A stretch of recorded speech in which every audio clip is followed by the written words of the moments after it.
julgamento no Tribunal de Justiça do Estado de São Paulo foi favorável a manter a única moradia tradicional caiçara que não foi derrubada das 3 casas do Rio Verde, na Jureia, em Iguape, litoral sul do estado, durante o despejo em 2019. Houve até alegações infundadas de que era especulação imobiliária dos caiçaras, lá na época, o que foi rebatido com veemência pela antropóloga Manuela Carneiro da Cunha. A gente vai falar neste momento com Adriana Souza de Lima, que é caiçara, representante da União dos Moradores da Lujureia. Oi, Adriana, bom dia. Bom dia, Marilu. Tudo bem? Tudo certo? Vamos falar com o André Toshio Hayama, ele é defensor público e mestre em Direito Socioambiental pela PUC do Paraná. Olá, Toshio, bom dia. Bom dia, Marilu. Agradeço pelo convite. Tudo bem, e vamos conversar também com a Karina Ferro Otsuka, ela que teve um papel chave em relação a toda essa história, e ela vai contar para a gente, ela que é esposa do Edmilson e mãe do Martinho. Olá, Karina, bom dia. Bom dia, Marilu, bom dia, Adri, bom dia, Toshio, bom dia a todos e todas.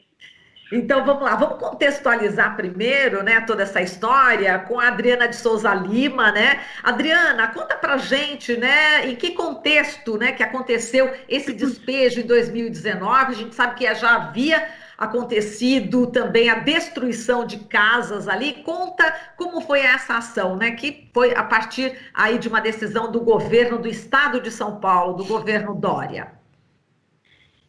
Marilu, então, você conhece bastante, né, aqui o histórico, né, das comunidades tradicionais caiçaras aqui da Jureia, né? É um histórico que se estende aí por mais de 40 anos de luta, né? Uma luta que vem desde contra a especulação imobiliária, grandes empreendimentos e mais recentemente, né, nessas últimas décadas, um enfrentamento muito forte, né, contra a política ambiental no estado de São Paulo, porque essa política ela se tornou muito controversa, né, e ela agiu diretamente contra o modo de vida das comunidades caiçara, ela agiu num processo de expulsão, de invisibilidade das comunidades. Então ela transformou as comunidades da Jureia em comunidades praticamente clandestinas, né? Muitas vezes, né? Então, dentro dessa política, ela criminalizou as comunidades o tempo todo, né? E criou-se uma força muito grande na mídia, né? Para apoiar essa criminalização, né? E através das associações, o processo de organização ele vem de longa data já, né? E com várias tentativas de garantir o direito das comunidades nesse território, né? Porque a unidade de conservação ela se sobrepõe a esse território, né? Na década de 80, um território ancestral aí que os nossos antepassados já viveram aqui séculos atrás, né? Então, todo esse processo de organização permitiu que nós conseguíssemos discutir a mudança de uma lei estadual, recategorizar essa unidade de conservação, mas ainda grande parte das comunidades ficarem dentro de uma unidade de conservação de proteção integral. Então, aí começa um outro processo também de buscar mostrar a legitimidade dessas comunidades, né? Então, muitos estudos antropológico, arqueológico, histórico, ambiental, enfim, de todas as áreas de conhecimento, né, para mostrar e comprovar toda essa vida, né, essa história dentro desse território. E mesmo assim, as comunidades ainda são consideradas invasoras, né? Então toda essa criminalização continua, né? E ano passado foi um momento assim muito difícil para nós, né? Mas foi um momento também muito importante, né? Porque para nós é um marco, né? Das comunidades, né? Mesmo a gente tendo que enfrentar toda a situação opressora que foi de demolição das casas, né? O dia 4 de julho do ano passado foi um dia muito triste, que a gente ainda se recorda daquele dia chuvoso, né? Que eles trouxeram um grande número da polícia ambiental, dos guarda-parques, eles fecharam a comunidade, né, aqui na região, não permitiram que a gente entrasse, que a imprensa entrasse, então foi um momento muito delicado e que a gente perdeu 2 casas na comunidade, né? Eles prenderam moradores, né? No caso, o Edmilson, que agora aí é reconhecido na justiça, né? Como alguém que tem direito, né? De permanecer na sua casa. Ele foi preso naquele dia como se fosse um bandido, né? Ele foi levado pela polícia porque estava sem documento, porque estava na praia de moto sem capacete. E quem prendeu ele sabia, né? O gestor da unidade de conservação estava junto, os guarda-parques estavam junto, conhecem ele desde criança, né? Então, isso para a gente foi muito forte, né? E fora toda a violência que foi a forma de destruição, né? Os próprios gestores destruírem com suas próprias mãos as casas, né? Então, assim, foi um momento muito difícil. E aí foi um ano, né? Um ano de muita tensão, né? Porque aí teve a ação, aí teve a liminar que garantiu a casa permanecer em pé, mas tudo isso é muito difícil, você passar um ano, né, numa situação de indecisão, né? Então, para nós hoje, ontem, né, o resultado de ontem do julgamento foi uma conquista, né? Embora a ação, o processo não termina por aqui, mas desse período, né, foi uma conquista e uma vitória, né? E a gente, assim, tem aí uma vitória a partir das comunidades, mas também da defensoria, né, que tem uma atuação há bastante tempo já com as comunidades caiçaras e que dessa vez, assim, foi efetivamente muito atuante para trazer esse resultado também. Muito bem, por isso a gente vai falar com o André Toshio Ayama, que é o defensor público. Oi, Toshio, conta pra gente exatamente sobre essa decisão, né, no Tribunal de Justiça do Estado de São Paulo, que manteve aí realmente a única moradia tradicional caiçara lá no Rio Verde, na Jureia. Exatamente do que se trata essa ação. Toshio, queria que você desse detalhes jurídicos a respeito dessa casa específica. Bom dia, mais uma vez. Bom dia. Bem, essa ação ela foi proposta contra a Fundação Florestal, contra o Estado de São Paulo, em razão do procedimento que a Fundação Florestal adotou e que a Defensoria Pública entende que é um procedimento ilegal de usar poder de polícia para expulsar famílias. Então, eles chamam esse procedimento de um procedimento de autotutela possessória administrativa, mas que na prática significa o Estado agir por conta própria, sem consultar o judiciário, sem ter autorização do judiciário e sem promover, né, o devido processo legal, sem garantir, sem oportunizar a defesa das pessoas que vão ser afetadas por uma decisão que tem a ver com direitos fundamentais, que envolve direitos fundamentais, como é o direito à moradia, né, ainda mais em se tratando de comunidades tradicionais, né, que a questão do território ela tem um peso muito maior, né? Então, a gente está falando de direitos fundamentais que são violados, né, a partir de uma decisão unilateral, né, do poder público, sem que isso passe pelo crivo do poder judiciário. Então, a ação foi proposta justamente para discutir esse procedimento, que a gente entende que é ilegal, né? Inclusive, a Fundação Florestal, como regra, ingressa com ações judiciais, mesmo contra pessoas que não são de comunidades tradicionais, em unidades de conservação. Esse é o procedimento natural, né? O Poder Judiciário é quem tem a última palavra em dizer se existe alguma violação ambiental, algum direito que está em risco ali, e não a administração pública. O poder de polícia ele tem que ser usado para situações muito excepcionais, em que não há qualquer dúvida de que há uma violação contra um bem público, contra algo de interesse público, e que não há necessidade, de fato, de ter uma discussão, enfim, né? Então, a gente está diante de uma questão complexa em que esse procedimento nunca poderia ter sido usado, né? Então, esse é o primeiro ponto. Um segundo ponto, que foi explorado, alegado na ação, foi desenvolvido na ação, é de que o Edmilson ele é tradicional do Rio Verde, sem dúvida, né? E por extensão a Karina também, que é sua companheira, né? E o Martim, o pequeno Martim, agora Caiçarinha, né? Então, não há dúvida de que ele é tradicional, a gente está amparado, né, em laudo antropológico, como você bem disse, da Manuela Carneiro da Cunha, do Rodrigo Ribeiro e do Mauro Almeida, são 3 antropólogos, né, que têm trabalhado na Jureia há anos, né? E, além de ele ser inegavelmente tradicional do Rio Verde, ele preenche todos os requisitos que estão previstos na própria lei que cria o mosaico, né?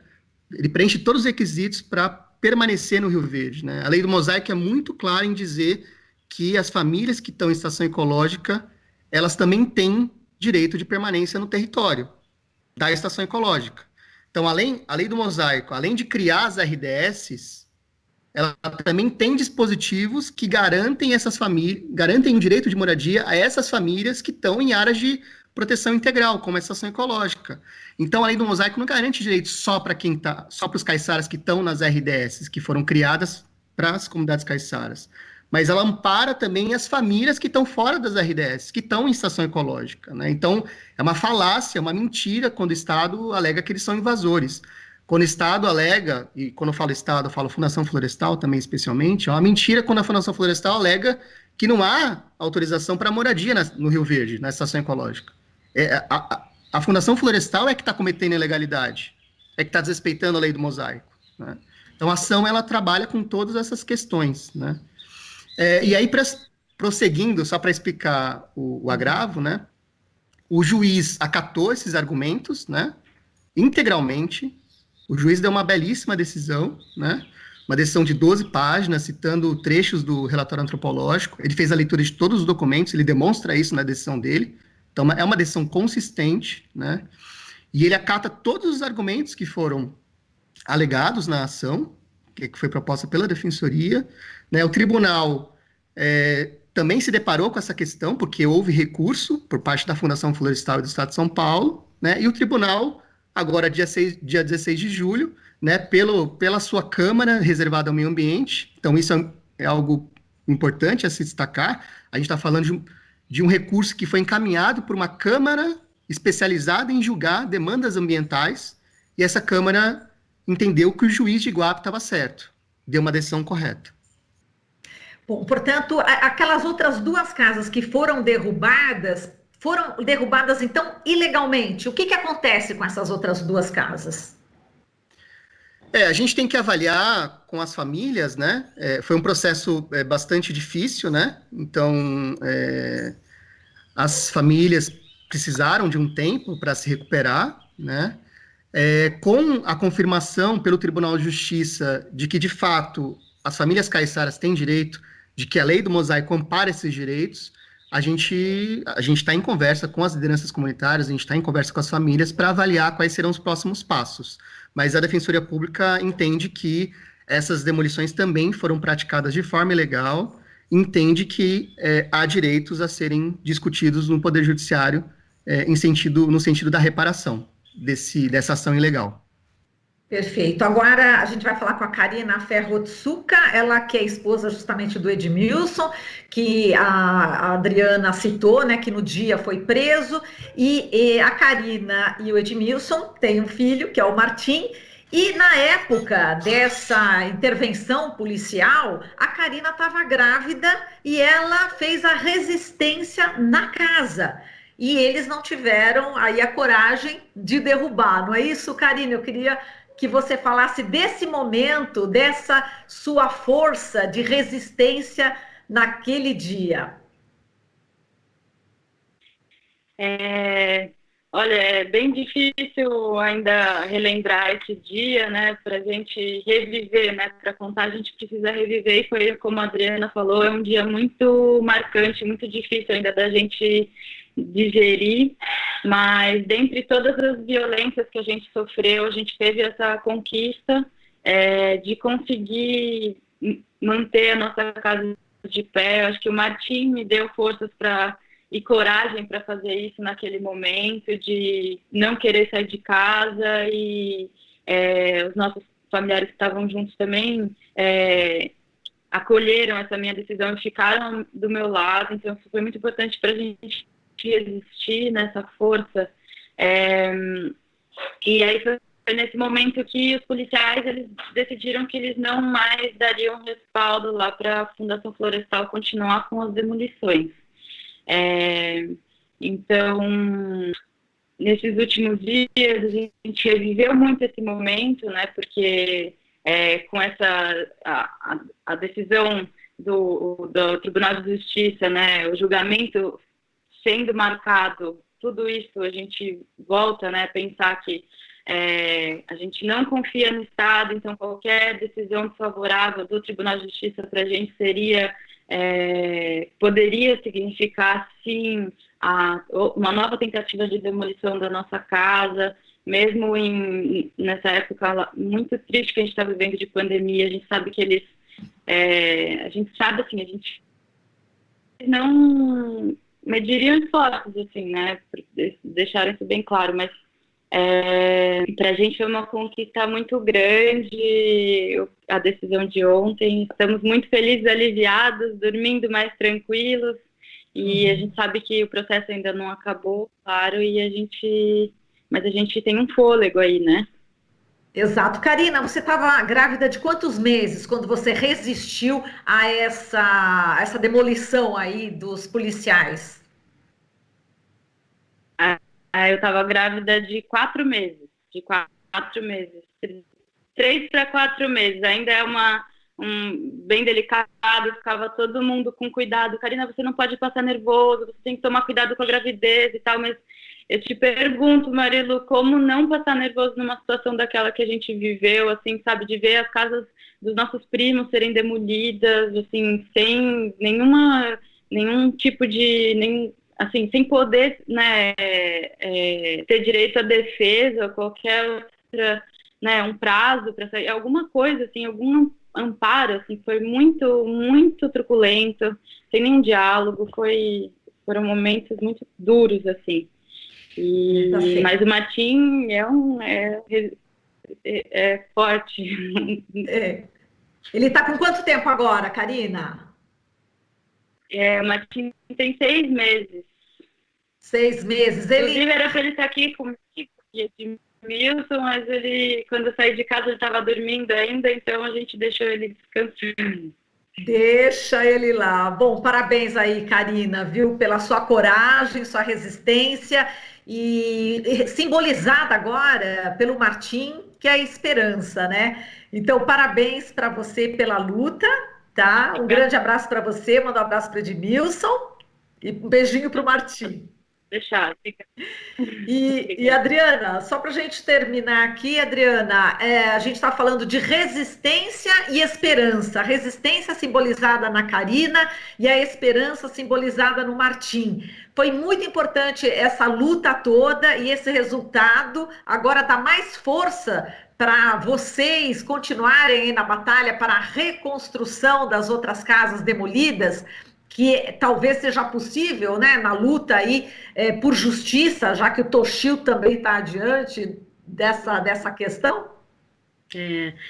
Então, Marilu, as nossas comunidades aqui, né, primeiro, assim, dizer que para mim é uma honra, né, assim, enquanto mulher caiçara, tá junto nessa luta, né, com outras mulheres e com homens muito corajosos, né, assim, porque não desistiram dessa luta, né? Hoje, para a gente ter essa conquista, né? Muita gente já lutou e a gente não pode perder de vista, né? Essas pessoas que nos antecederam e que lutaram, né? O Martim depois vai poder contar a história, né? Meu pai, meu tio, meu avô, meu bisavô, né? Foi muita gente que lutou nesse território, né? Então, hoje, a força que a gente traz para essa luta não é só a nossa força, né? A gente traz muita gente junto com a gente, né? A gente fala que a gente não anda só, né? A gente vem, mas a gente vem com essa força que nos fortalece, nos faz crescer e fica muitas vezes gigante, né? Diante de toda essa opressão, né? Então, eu acredito, como o Toshio falou, né? A gente está num processo de diálogo, principalmente com quem teve suas casas demolidas, né? E com a defensoria e com também os parceiros, para que a gente possa juntos, a gente não vai mais atuar sozinhos, né? A gente hoje construiu uma caminhada aí com muitas pessoas, com muitas instituições que reconhecem a nossa luta e o nosso trabalho, sabe que não é de invasores que estamos falando, que é de vida de homens, de mulheres e de crianças que cresceram e construíram sua história aqui, onde fincaram suas raízes. Então, é com essas pessoas, com essas instituições, que a gente vai construir os próximos passos, né? Não vamos mais tomar decisões isoladas, né? Individuais, como já temos há bastante tempo, né? Feito, né? E principalmente embasados, né? Embasados juridicamente, por todos os lados, para que a gente não entre em nenhuma contradição, né?